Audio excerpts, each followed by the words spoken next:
What's going on, everybody? I hope you all had a happy new year. And the Bills, they have a big divisional matchup tomorrow afternoon against the Miami Dolphins. We have to bring you another big Saturday night tailgate. And as usual, I'm joined by WUFO Sports Director Muki Hawkins. Muki, it's always a pleasure, man. How you doing? He's gone. He's gone. He's gone. I was trying to save Tua, but he can't be saved. Sorry. Oh boy. We are already starting with this. Do I even want to know? Can't be saved. Sorry. Can't be saved. And also joining us tonight, a special guest, and he is the architect of the best inside troll job in Bills Mafia history. JSpence, the king of Buffalo Rumblings. My guy, how you doing tonight, man? What's good, man? I'm enjoying every time I get to kick it with you. I enjoy it, so I already know I'm going to enjoy tonight. So I'm gonna just say I'm enjoying this. Let's get it going. It's always fun. It's always fun when I get you on the pods. But this is a big game. This is a big game. I understand how people are kind of on the fence as to whether or not they're going to play their starters, and no one really knows what to think of it. But we'll chop it up here. But first things first, the Bills reportedly signed a new player, Kenny Stills. According to Aaron Wilson, the Bills have signed Kenny Stills after losing Cole Beasley. Muki, what are your thoughts on the Bills adding a veteran deep threat? Well, right now it just seemed like Josh just keep getting, new toys to play with. You know what I mean? That's the way I see it. Yes, you do get a nice, good, solid veteran in Kenny Stills, former All-American coming out of Oklahoma, and hey, I can tell you this might not just be a Super Bowl run thing, This is the type of offense where a receiver like Kenny Stills can get pretty comfortable in, especially when imagine this empty set when everyone's healthy. Beasley, Stills, Smoke, Diggs, Knox. I don't know what DB or what scheme you're going to have to stop that. It's just bad.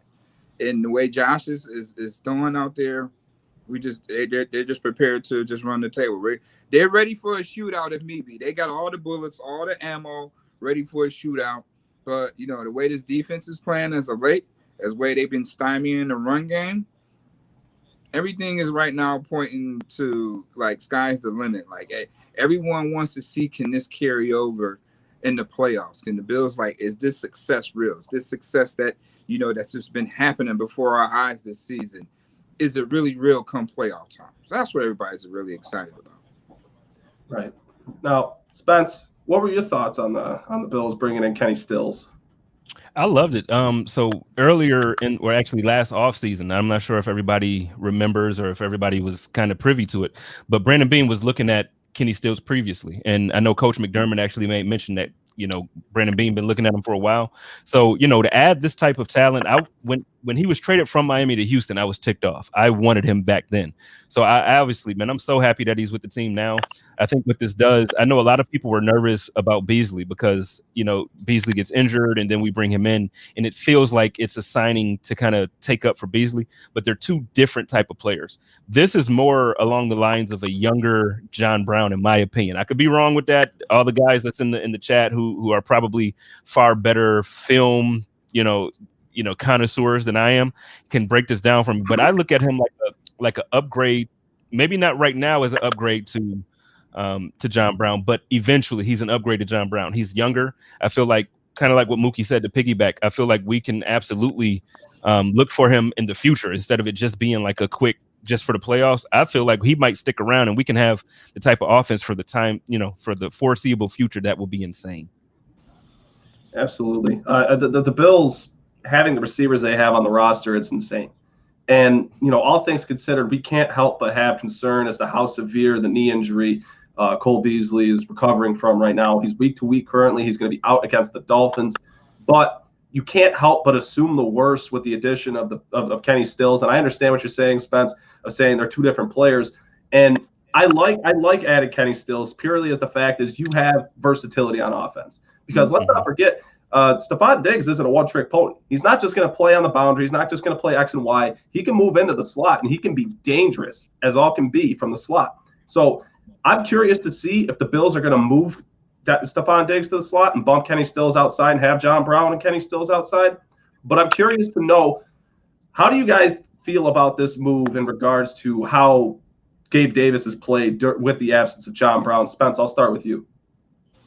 Well, I like the signing just in general, like period. Gabe Davis or not, or Gabriel Davis or not. I think that you put the most talent around your star player.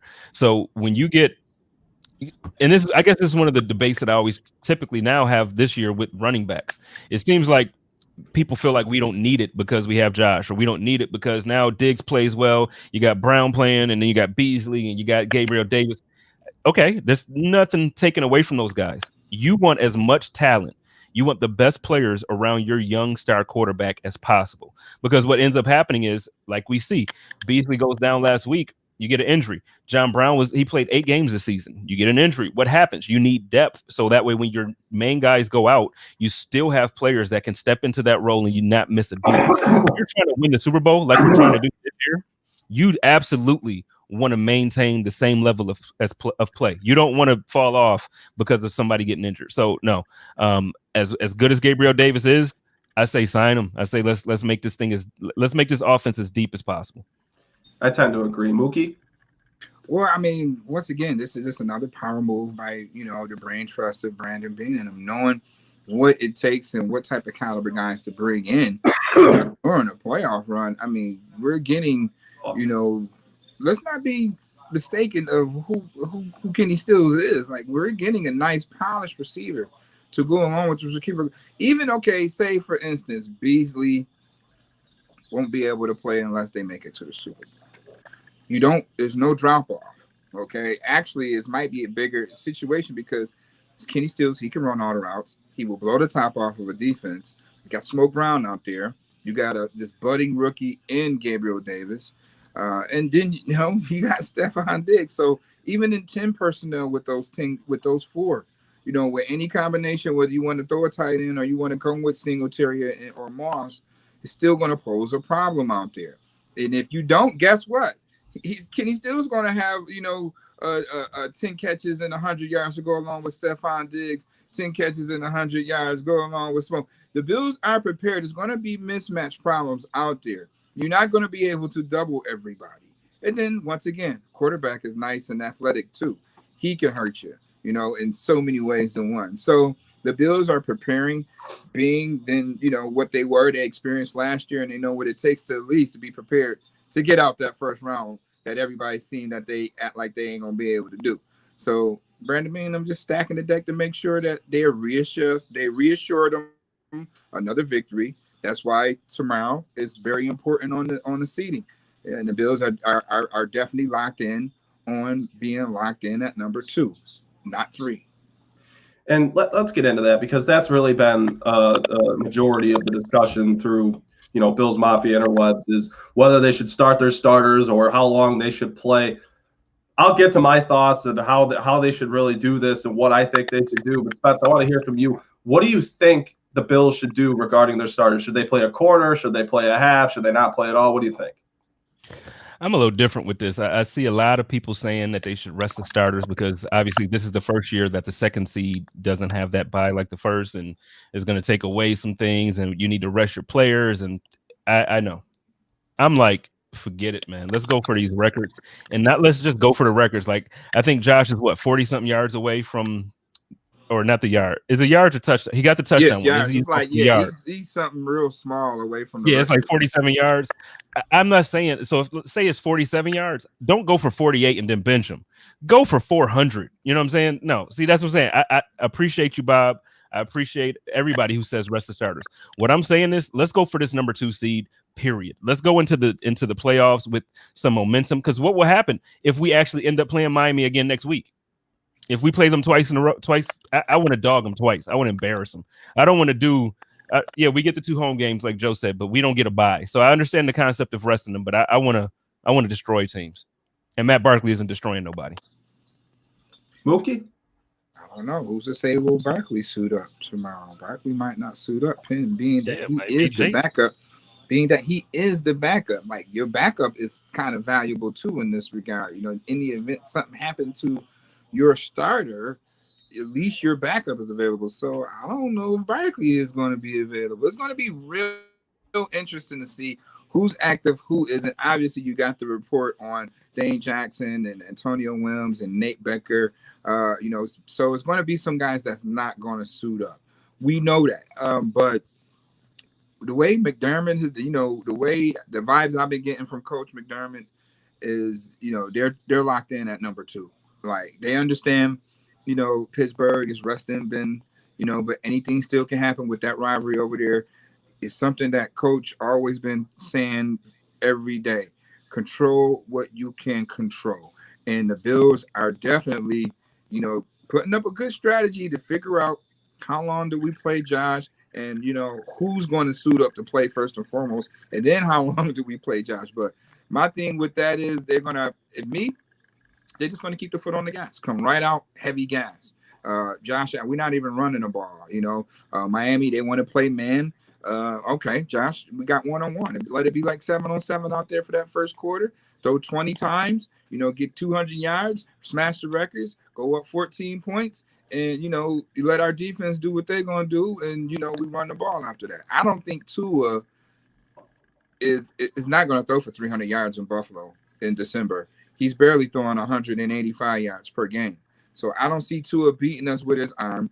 You know, the run game could potentially rack off, but Coach McDermott is really on those guys right now about that run. And I know that's going to be a thing of emphasis tomorrow, you know, pending that.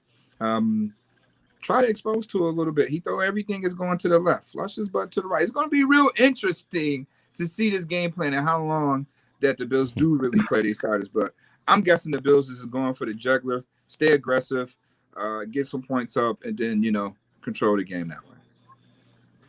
So really, with a situation like this, you have to consider both sides. And, you know, why would the Bills not want to play their starters when they have the 2 seed there for the take? And I'll never forget 2016 when Derek Carr, when the Raiders had their best season since they won a Super Bowl. And excuse me, I believe they were like the 2nd seed or the 1st seed in the AFC. And then week 16, he broke his leg. But that wasn't a situation where they were talking about bench starters. But at the end of the season, he breaks his leg. And next thing you know, a season that was one of the most successful in franchise history is down the drain. Okay, I understand that. But injuries can happen at any point in time in football. Any point in time, your players can get hurt. It doesn't matter if it's practice. It doesn't matter. As Buffalo fans know, it doesn't matter if you're walking into practice on a wet floor mat. Injuries can happen whenever. But also, you got to think of it this way. The Bills haven't been this good in my life, like ever. They have not won 12 games in my entire existence. Never. You don't know the next time this team's going to be that good again. And I'm not saying this in a sense of, oh, go get the 13 wins because, oh, you don't know the next time you get 13 wins. No, go get the 13 wins because you earned it. You earned the way to get to this point in the time of the season. If you have that 2nd seed up for grabs, go get it. Because guess what? It's in your control. You're playing Tua Tagovailoa when Buffalo's going to be cold, wet, and windy tomorrow afternoon. And he's a Southern football player. He's not going to be in his comfort zone regardless against this Bills defense. And you have it laid out for you right now. I understand, you know, you can kind of play the game of, well, the Browns are a 10-point favorite. I understand that the Browns are 10-point favorites, but you don't know what happens. It's any given Sunday. There's nothing stopping Mason Rudolph from having a chip on his shoulder and going out there and tearing up the Browns after what happened to him on primetime football last year. That could happen. That's a realistic scenario in my mind. In my opinion, you handle your business. You go out there, you control what you can control. You go out there and you take care of it out of reach. I understand there's no such to put their foot on the Dolphins' throat. You don't start 5-0 in the division every year. You don't start 12-3 in the regular season every year. Why wait? I'm not saying it's a wasted year if you bench your guys the last week of the season, but you've worked as hard as you've worked to get to the point where you're at. You might as well as finish this season off. Let me ask this. How many times do we remember playing either week 16 or week 17 against the Patriots and Bill Belichick played his entire team, knowing that they were going to the playoffs and we were out of the playoffs because we're normally always out of the playoffs by week 17. How many times has Bill Belichick come into Western New York, or we've gone out to New England and they dominated us in Foxborough, even though they knew they were on their way to the AFC Championship? Right. If I remember correctly, they put a 50 burger out of one of those games, did they not? I'm just saying. The reason being you do that, and that's why I feel that the Bills are going to play their starters, is that you don't want them to lose their mojo. I mean, how they've been coming out these past 6-7 games, you don't want to disrupt that. You know what I mean? Just keep that thing going. It's kind of like a ritual right now. You know what I mean? The players are comfortable with it. Don't rock the boat this way. You know what I mean? Go ahead and address the game like you would address any other game, as they always addressed every other game. This game really ain't no different, but it's more meaningful because, you know, here it is. The Bills have an opportunity to tie the most wins in franchise history at 13. Here it is. No Buffalo Bills franchise has ever finished the division undefeated. Here it is. You know what I mean? The Bills have an opportunity to clinch a 2 seed, something that they haven't done since 1991. In the event that the number 1 seed gets knocked out, the road to the Super Bowl can potentially go through the roof. So, yeah, it's a lot to play for if I'm the Buffalo Bills. And Coach McDermott definitely knows that. And he's going to address that on tomorrow. And the good thing about it is, guys, they're going to show the world how much quality depth they got. You know, they're going to show everybody. Dane Jackson, they're going to show how deep the team really is tomorrow. It's going to be real exciting to watch. I can't wait to see Dane Jackson out there lined up. Espinosa is definitely going to let loose tomorrow. He's going to play more snaps. So I'm really excited to see that. You know, I'm really to see the development overall. It's something that you're going to really see for the next 2 to 3 years. It's going to be quite fun to see the Bills squish the fish with some of their ones and half their twos tomorrow. You know what I think, man? I think tomorrow we're going to have the most punts this team has had all season. I really think that. The Pittsburgh game, it was 10 punts in the first half or something like that. I don't know. No, I'm talking about for both. I'm talking about for Corey Bajorquez. I'm not saying in general for the entire game. I'm saying the Bills will punt more tomorrow than they have all season. Let's see. Is that related to Matt Barkley? To Matt Barkley, yeah. The quarterback. Our backup quarterback room is trash, bro. Like, they're not trash. I'm saying the room is trash. Well, even if Jake Fromm comes in and plays, trash. I want to see Fromm. I asked the coach 2 weeks ago. I didn't want to ask him this week. I asked him ahead of time. You know what I mean? Will we see Jake Fromm? You basically evaluated everybody on this roster except for him. You know what I mean? Yeah. You evaluated everybody on this roster. And if he's going to be the future career backup, because we know Josh Allen is the franchise, we need to see him play. All right? So some point tomorrow, I would like to see Jake Fromm in uniform. Why is y'all got him under COVID quarantine all this time? You know what I mean? Let's see what the kid can do. Let him get his taste. And, you know, that's going to let you know what you got to do, because Barkley contract is up after this year. So somebody's going to have to step up to the plate. In the event, Barkley might take the player discount and stick around. But you got to look at it like that. So I will see Jake Fromm, and, you know, and it won't cease to amaze me as he go out there and perform. And I really hope I don't say your last name wrong, but I probably will. Mike Ferrantino says, if Allen is in the game, the first offensive line must be on the field. And I cannot agree more. Cannot agree more. If Allen plays any portion of this game, which I'm assuming he will, I'm assuming they're going to play the starters for some portion of this game, that first offensive line must be in the game. We've seen that mistake by Rex Ryan, I think that was in the preseason, wasn't it? Mm-hmm.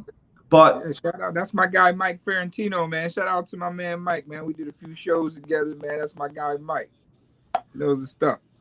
You know, I didn't know you tuned in. Oh, I'm sorry, Muki. I didn't mean to cut you off. But no, I'm just jumped in. I see my man Mike. He's tuned in. I ain't, you know, that's a good friend of mine. You have to look around the league really with this situation and kind of evaluate what everybody else is doing and make your decision.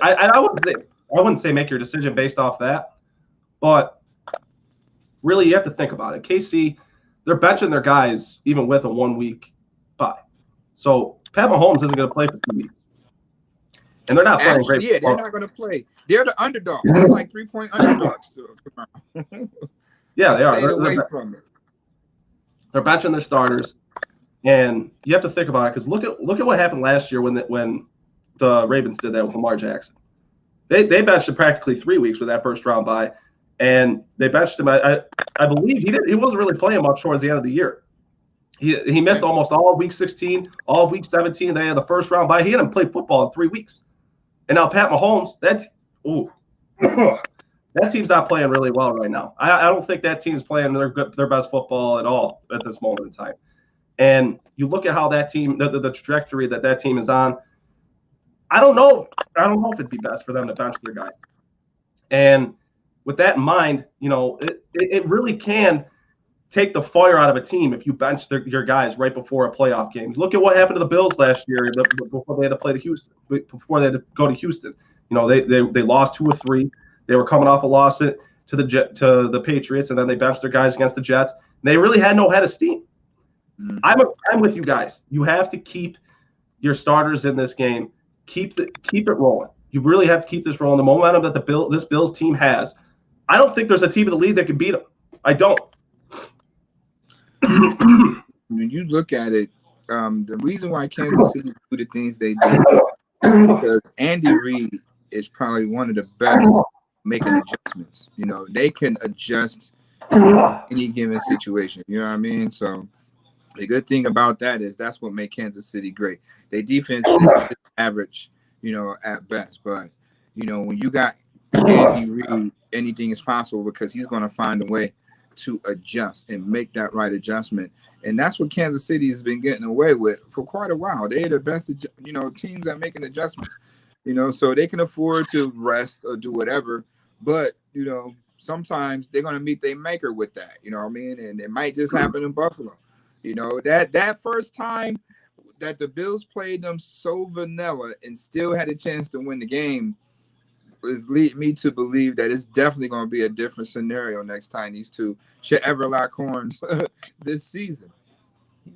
Well, real quick, you good, Clay? I thought it was muted. It was muted. I know. Well, I text you said mute, but I mean, you good? Like you got to put your hands up, man. Get some air back. Make sure man. That Budweiser went down a little the wrong fight, right? This is Tailgate show. I don't drink on air. I'm underage. I can't talk about this. I thought I muted the mic. It is what it is. Sometimes you miss the switch. Yeah, I'm a little under the weather, but I'm all right. I'll be all right. But, I really want to talk about Tua Tagovailoa and what they're doing at the quarterback position. You're not going to see it happen this week. You won't. Fitzpatrick tested positive for COVID, and he will be inactive for this game, obviously. I don't know what they're doing with their quarterback situation, why they're doing it, how they're really, what their train of thought is. I kind of get it. I kind of don't. Spence, shed some light on this situation and what you think of what's going on with the quarterback situation in Miami. Well, to be honest, I think Brian Flores he wants to win. I think he wants to obviously get his team to the playoffs, and he wants to win this year. Kind of like Coach McDermott wanted to win Josh's first year. However, it was just a different scenario. This year, he had a quarterback who really could have and should have been the starter for the year. At the same time, while having a rookie that he felt he could develop with snaps. So I get both sides of it. The thing is, I don't know. Like, I see a bunch of people, and I was on the side of it too, where I'm like, you don't play yo-yo with your starting quarterback. You don't play yo-yo with your franchise quarterback. But then I'm thinking about it. Why are we like trying to make these guys so soft? Like, they're NFL players, they're professional football players. And if you're not strong enough to take being benched because you had a bad game, I just don't know. I was benched in high school one time playing basketball. I missed 6 3-pointers, and my coach was like, if you take one more freaking 3-pointer, your ass is on the bench. Guess where my ass was the second half? Because I took another 3-pointer and missed it. I don't understand why NFL players, like, we make it seem like their feelings are so sensitive. Man, if he's not playing, well, bench him. Well, I mean, when you looked at it, when you draft a quarterback, number 1 overall, and there's a quarterback that's there, all right, you got a veteran quarterback in Fitzpatrick that's there, a journeyman. All right, he's getting these by default because he's a veteran. He's a safety valve. All right, a guy that can teach a young quarterback, show on the ropes. What we're seeing now is basically hands-on, experience. Normally that rookie would have to sit and watch that veteran guy, but now, he's watching and then they're throwing him out there. And then if it's something that he can't handle, then guess what? The veteran and Fitzpatrick will come out there and show him how it's done. So when they get back into the film room, he can see what Fitzpatrick saw doing the same thing. You know what I mean? So it's kind of like learning on the fly, but playing in the same token. So it shouldn't be a reason for Tua know he's the franchise guy. So there's no reason for him to feel slighted or a certain kind of way if, hey, let's take you out right now. This game is slipping away from you. Let's see what our veteran guy can do. This game is a little bit close. Our defense is playing well.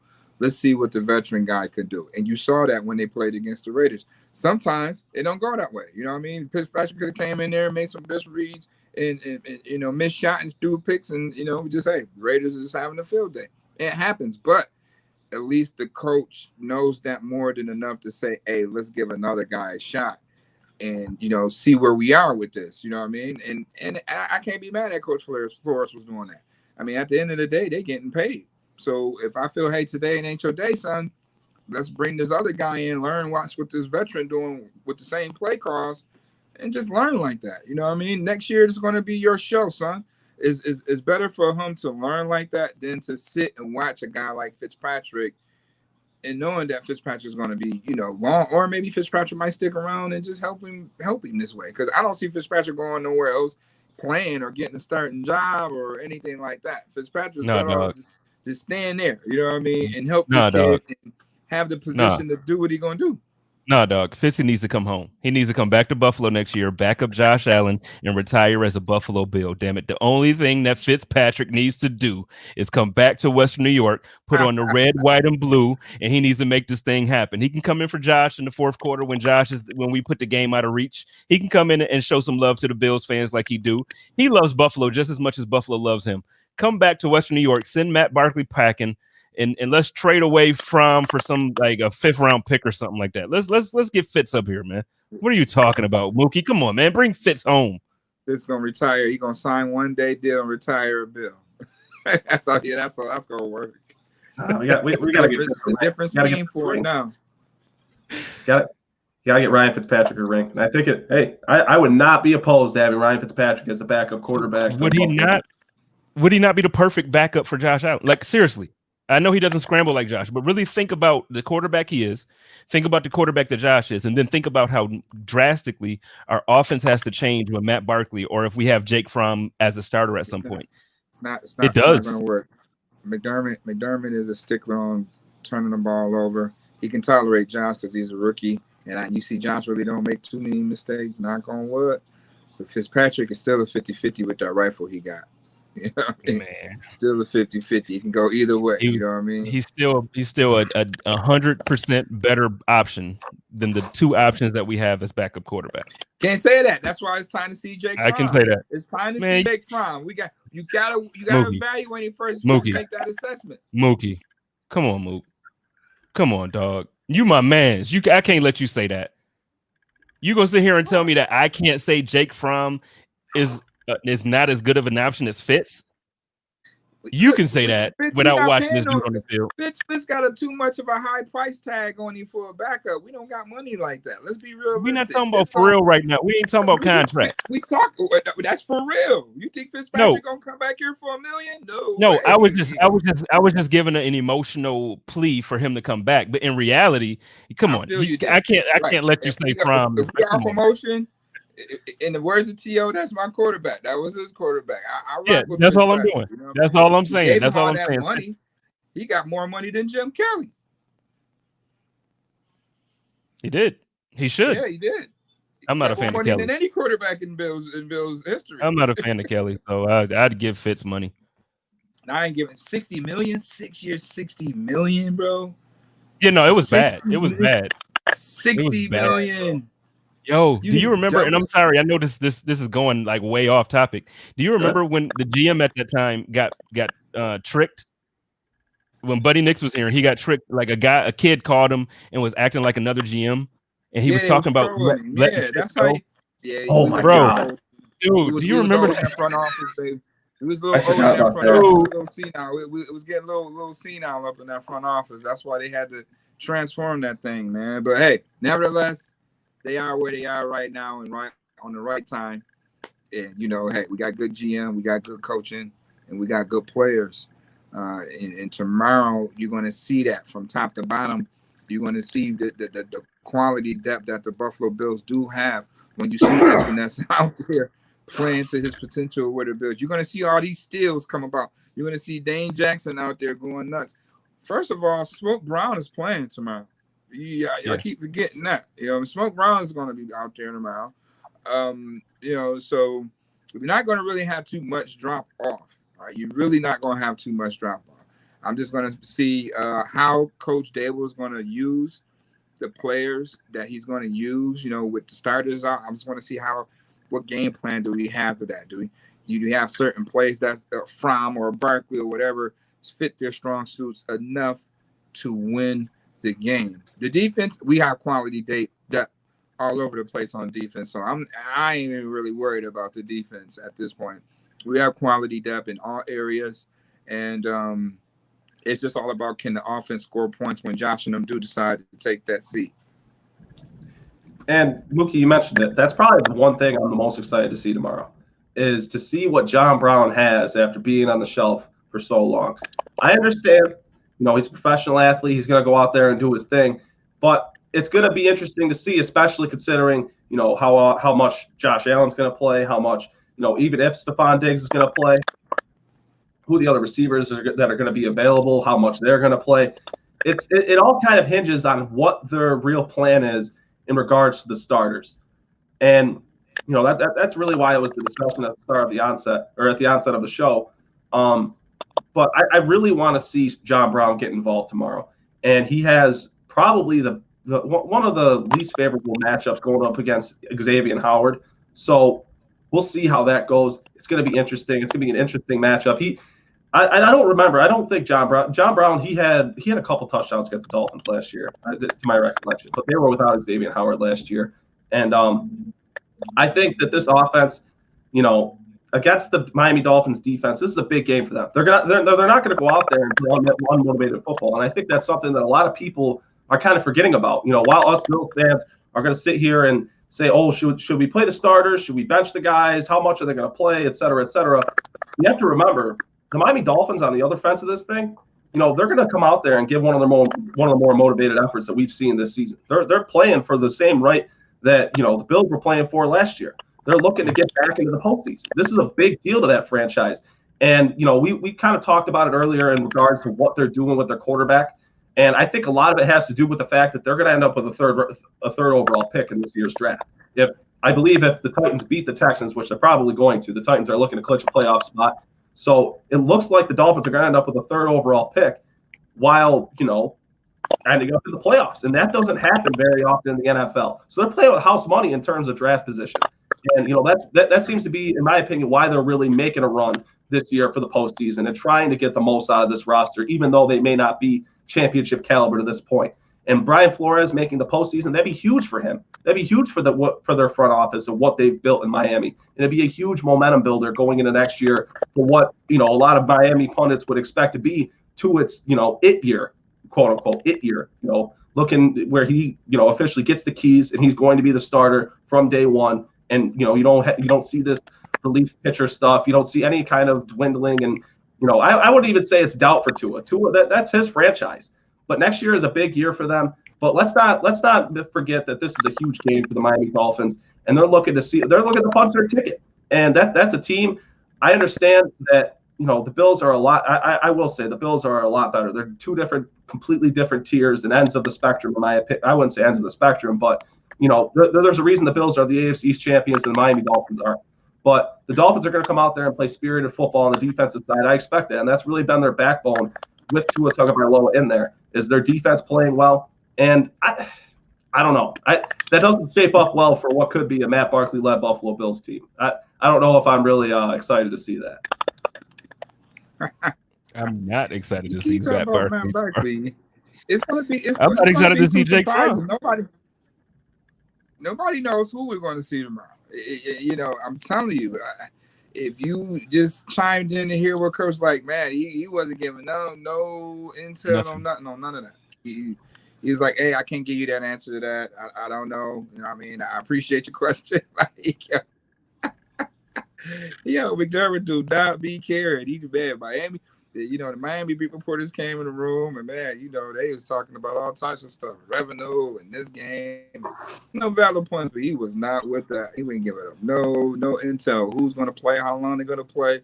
You know, right now it's just all potluck, which I like. You know what I mean? I like to feel like, you know, I know what they thinking a little bit. You know what I mean? But, you know, like I said, Josh are playing first quarters. Let's keep the foot on the gas and see what Miami has to offer. They play our style of defense, man. You know, so hey, let's see what man gonna get us. You know, this first quarter, we go 2 for 2 on our first 2 drives and score some touchdowns. You know, hey, the defense is still gonna click. It's not a doubt in my mind that the defense is still gonna click. Like I said, I'm really excited to see Dane Jackson in action. I think he flashed it real well out there. Yeah. He comes up and solid in run support, and he didn't have a problem on coverage neither. You know, so I'm really excited to see, once again, Saran Neal, he's going to get a lot of snaps tomorrow out there on the field. So we're going to finally get a glimpse of how deep the Bills are tomorrow. You know, so Miami Dolphins is on the clock, and if they can't beat the Bills twos, they don't deserve to get in the playoffs anyway. So, you know, that's what's going to happen. They're going to see the twos at some degree. But Coach McDermott is definitely hungry and definitely locked in about maintaining that 2 seed at all costs. Yeah, and you know he should be. He should be. You know, this team having home field advantage until you have to play the Chiefs, that's a big deal. It's a really big deal. And you know, there's not as much to talk about in regards with, you know, all the uncertainty with the starters. So this is really a discussion that I've seen a lot of people have, a lot of people getting violent about it. A lot of people are, you know, really passionate about this discussion for whatever reason. And it's whether or not you care who the Bills end up matching up with next week in the first round of the wild card, in the wild card game in the playoffs, whether you want to face the Ravens or the Colts, you know, easier matchups and what have you. So with that being said, Spence, I want to know, who would you prefer to see next week in the first round of the playoffs for the Buffalo Bills? The best healthy team available. So whoever's in the playoffs, whoever wants it, come to Orchard Park. I'm going to be there. Me and Joe, we going to be there. Bring it. I want whoever's healthy. I don't care if I know we can't play the Chiefs. Bring the Chiefs. And no, I'm not saying we're going to beat the Chiefs. I'm not saying we're better than the Chiefs. What I'm saying is I don't understand how some fans can subscribe to a way of thinking such as, well, no, I want to steer clear of them, or I don't want to play them. They're the hot team, or our rush defense is not as good, so I don't want to play Cleveland because they have a great rush. Man, look, me and Joe gonna be there. If the Bills, and I don't think none of the Bills players are scared, but if the Bills players are scared, me and Joe, we gonna suit up and we gonna get on it. We want whoever is coming to Western New York, bring it. This is the year that the Buffalo Bills are built to win in the playoffs. I want whoever is healthy. Bring it. I'm done. Mic drop. I'm trying to figure out here, and it's kind of interesting because, you know, we have our seating chart, right? And, you know, you get the seating chart, do you see who's really going to be in the press box with you? Like, so it's going to be a scout from Indy's going to be there. And it's going to be, wait a minute, let me find it. Oh, here it is. It's going to be a scout. It's going to be a scout from Indy there. And let me see here. Give me 1 second. Oh, next level. Indy. Okay, I'm sitting next to the guy from Indy. 2 actually people from Indy in the Steelers. The Steelers. There's going to be a representation from the Steelers and the Colts. There's going to be 2 actually from the Colts. Because realistically, if everybody wins, let's be realistic. Who did Indy play? Indy played Jacksonville. Everybody and Jimmy Hoffa know that, you know, Jacksonville is going to lose to Indy. Who does Cleveland plays Pittsburgh? Realistically, okay, let's say Cleveland wins that game. Baltimore, they play who? Cincinnati. Realistically, we know Baltimore will win that game. Okay, now here we are, Miami Bills.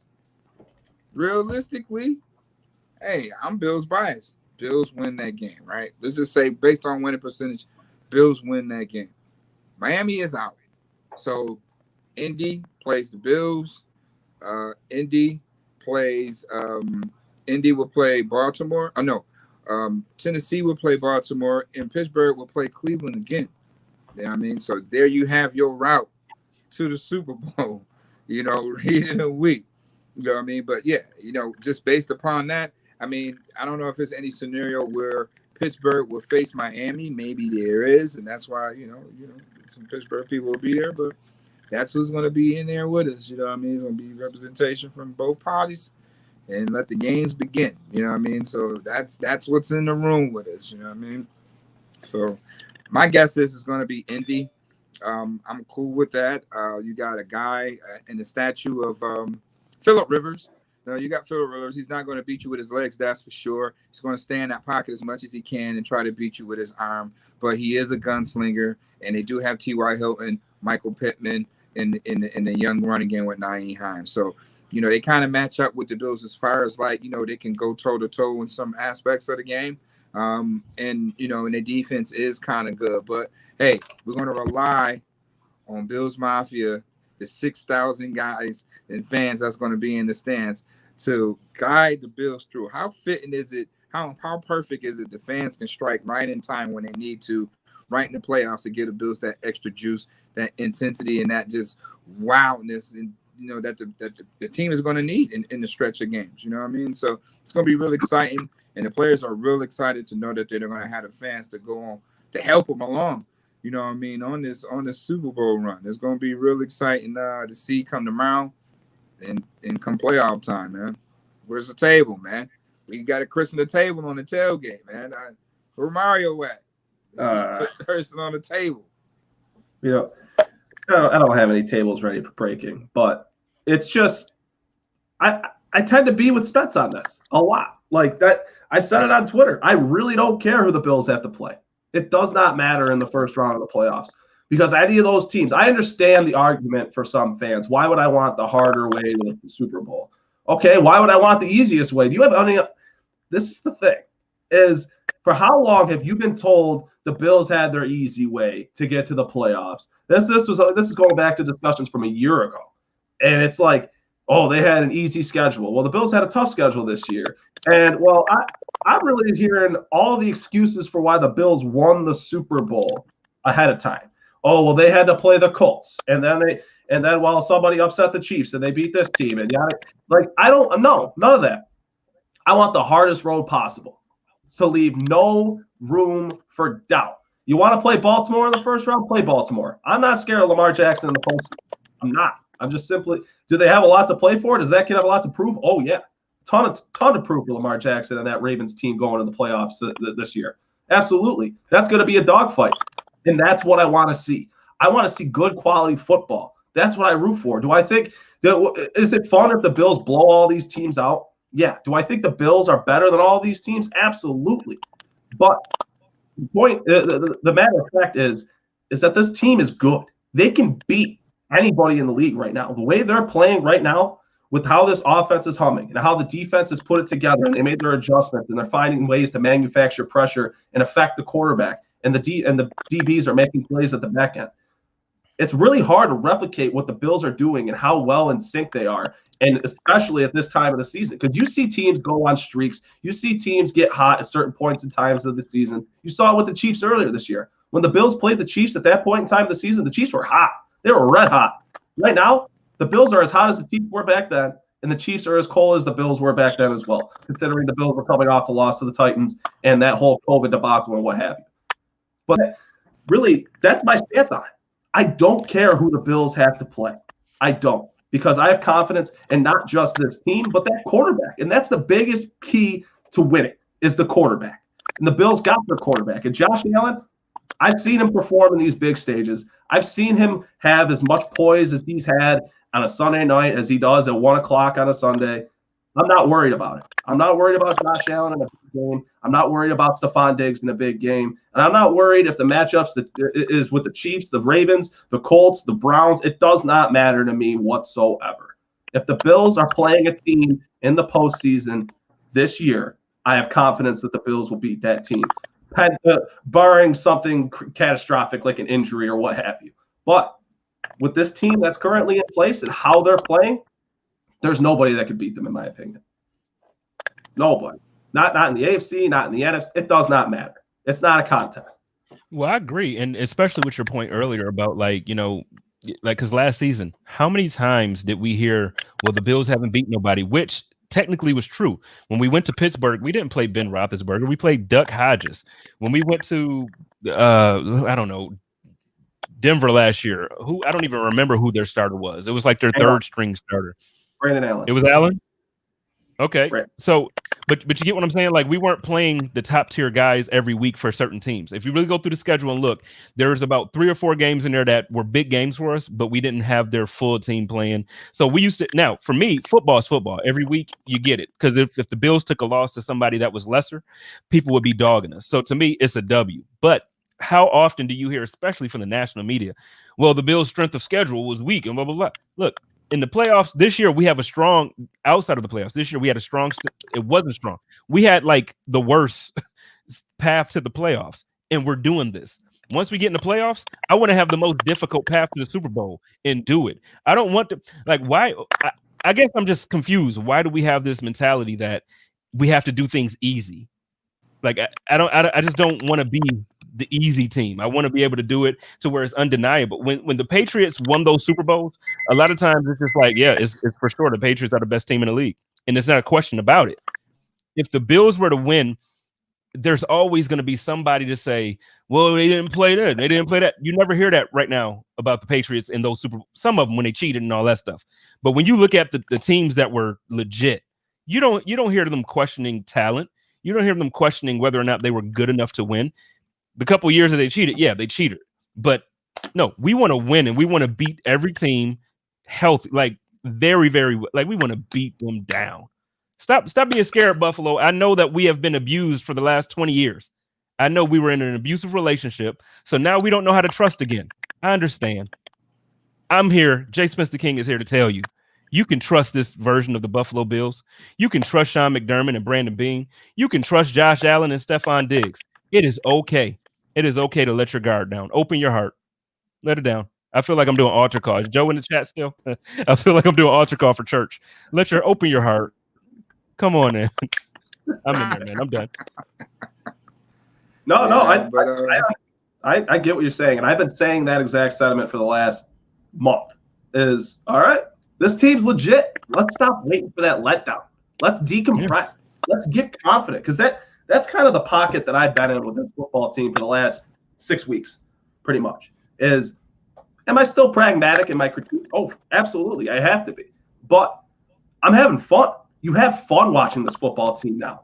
You don't have – there's not that, monkey on your back that's lurking and it's coming. You're waiting for that letdown. Stop waiting for the letdown. Let's just take a deep breath. Let's just have fun. And Spence said this a couple on the Code of Conduct, which you should all subscribe to on the on the Buffalo Rumblings podcast network. And I said the same exact sentiment a couple of times. Is let's stop waiting for the letdown. Let's enjoy this because this team is good. They're damn good. They're better than a lot of football teams right now. Do you have any clue how many fans would want to be Bills fans right now? That feeling that you used to have about other teams, that's how people feel about you now. That's weird. Mm-hmm. That's boring to me. Yeah, I said that too. Enjoy it while it lasts. Enjoy it. Because you know what?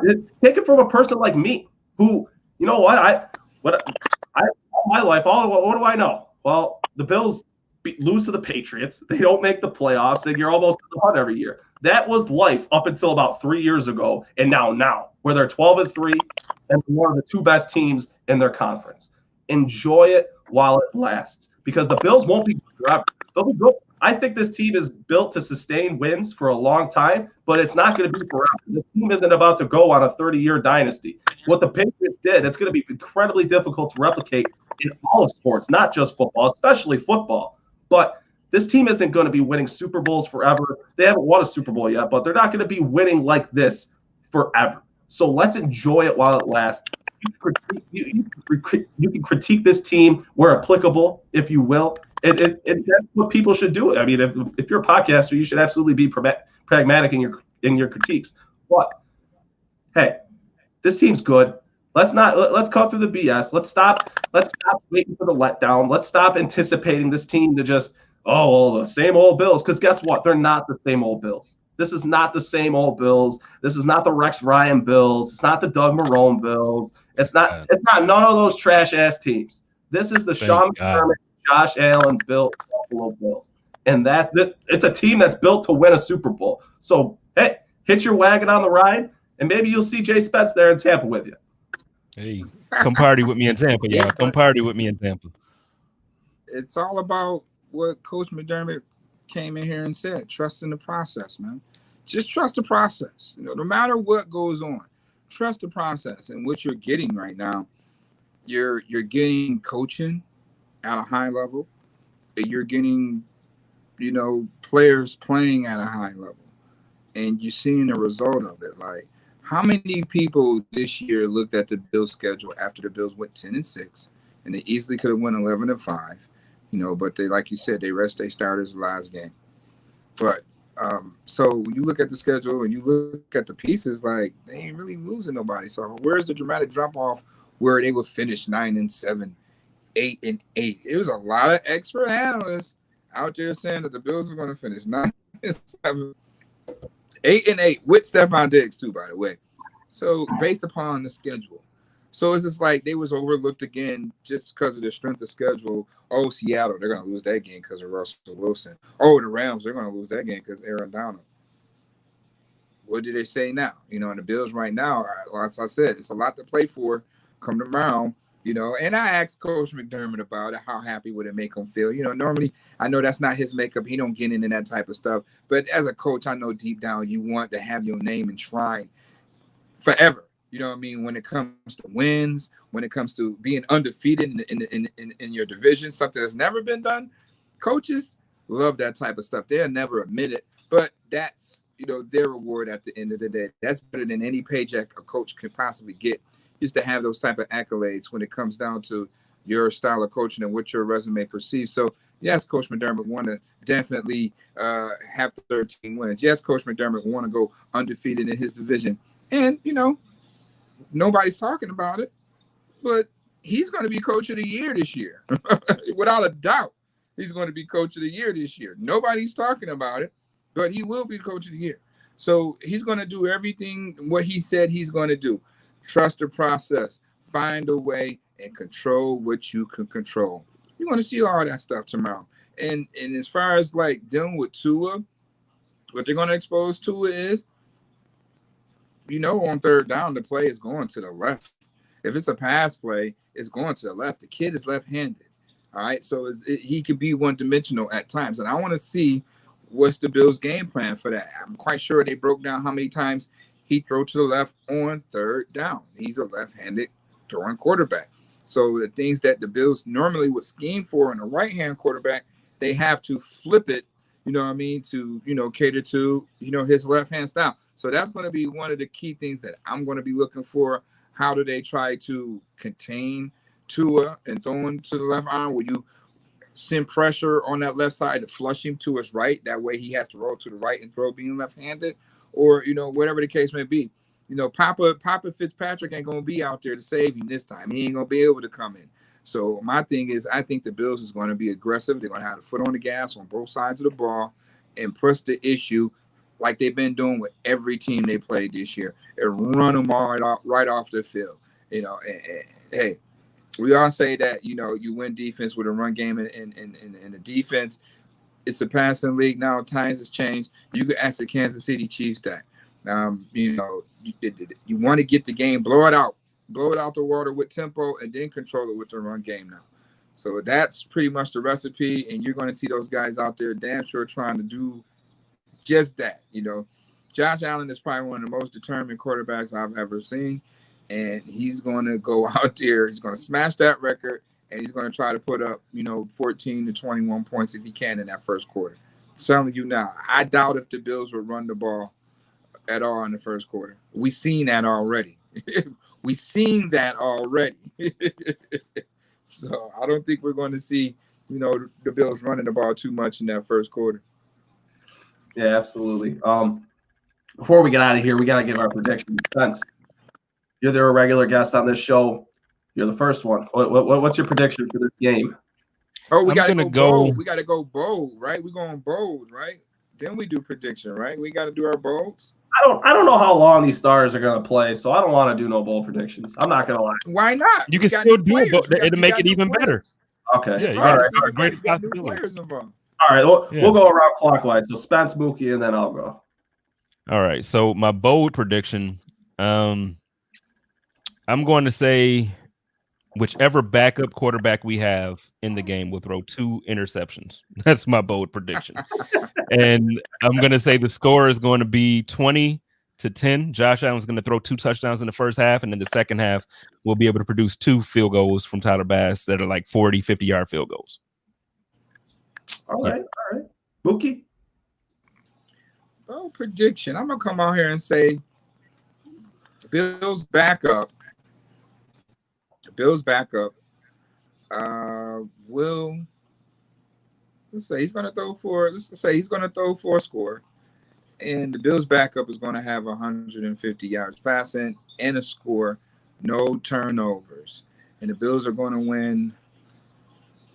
The Bills are going to win 27-23. Ooh, a lot of points with the backups. It is. Unless you're saying Josh is giving them 21 in that first half, like you just said, or first quarter, and then the 2 field goals, like I predicted. I got you.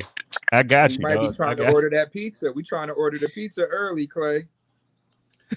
I got you. Bold prediction. I'll say rookie running back Antonio Williams not only gets activated tomorrow, he goes over 75 rushing yards. He's gonna be the lead tailback in the second half. Wait a minute. I'm sorry. If that happens, I need Singletary and Moss off this team. I swear, for God, no. I swear, if Williams comes off, if he's activated off the practice squad and he gets 75 yards rushing, I need both of those guys gone. There's no way that a guy that's been on the practice squad should come in here and perform better than both your. I'm sorry. I don't know. They don't run the ball a lot. But for a score, I'd have to say 23-10 Bills. I think Josh Allen comes in there, he does his thing, he'll get 2 scores on the board, and the backups will manage to put 1 up as well. Or no, that'd be 3 field goals, wouldn't it? So yeah. So I think you'll see a good day for the Bills for the Bills offense tomorrow, backups or not. But this is a fun show. It's always fun on the Saturday Night Tailgate. I apologize. I'm a little under the weather, like I said earlier. Some of the viewers heard me. It's always a pleasure when I have JSpence on. And Spence, I want to thank you for coming on. Everybody, be sure to go in the description of this show, wherever you're watching it, YouTube or Facebook. It's not on Twitter because it's character limits on Twitter, but Facebook or YouTube, go down there, find JSpence. I have a link in there to find JSpence on Twitter. Be sure to give him a follow. What do the Bills fans have to look forward to when they find you on Twitter, Spence? Hey, find me on Twitter at JSpence the King. Listen, I crack jokes. I follow the Bills religiously, the Bills and the Lakers pretty much. But hey, I interact a lot. We will have a ton of good conversations. So yeah, just hit me up. Let's show some love. I'm showing love to people. Please don't come on my page not showing love. We showing love all year. All year. That's the way it is. And you can also find in that description the link to Muki Hawkins' Twitter account. Muki, you're a fun follow. You're always doing some crazy stuff on Twitter. What do fans have to look forward to? Well, go ahead and check that montage out I put together. That's my quarterback. I'm shooting back at Kirk Cousins, but my latest montage that I'm going to put together is what your boy Colin Cowherd and how he's trying to ride this wave I'm not gonna let him get away with that. He need to fill out an apology form before he get to, puckering up to Josh and everybody else off the stuff that he said. So you want to check that out, man. You can check me out on Twitter all day, every day. You can check me out tomorrow at Power 96.5 for the Waffle Sports Report, 6 to 7 a.m. I'm going to have my girl Robin Monday joining me on. And then to recap that all, I chop it up with your boy JSpence, Buffalo Rumblings style. So you don't want to miss that. Holla at your boy. It's always fun. Mookie's out there harassing Colin Cowherd. It's a why? Yeah, you should for that. I'm gonna get him for that. Everybody with the right waves. Colin Cowherd. He's one of the more annoying ones. But be sure to follow the Colefront Report on Twitter, Instagram, and like us on Facebook at Colefront Report on Twitter, Colefront Report _Bills News on Instagram, and Buffalo Bills Colefront Report on Facebook. You can subscribe on YouTube at Colefront Report. Well, it's not at, but Colefront Report. And also be sure to check out our state-of-the-art webpage, www.colefrontreport.com. If you'd like to find me on Twitter, it's at CFRCLAYTON. I want to thank these two gentlemen again. Thank you guys for giving me your time and coming on the Colefront Report. It's always a pleasure with you, Mookie. It's always a pleasure with Spence as well. Be sure to go follow us, guys. Be sure to follow us. I hope you all have a wonderful evening. Stay safe, stay healthy, and go Bills. Go Bills.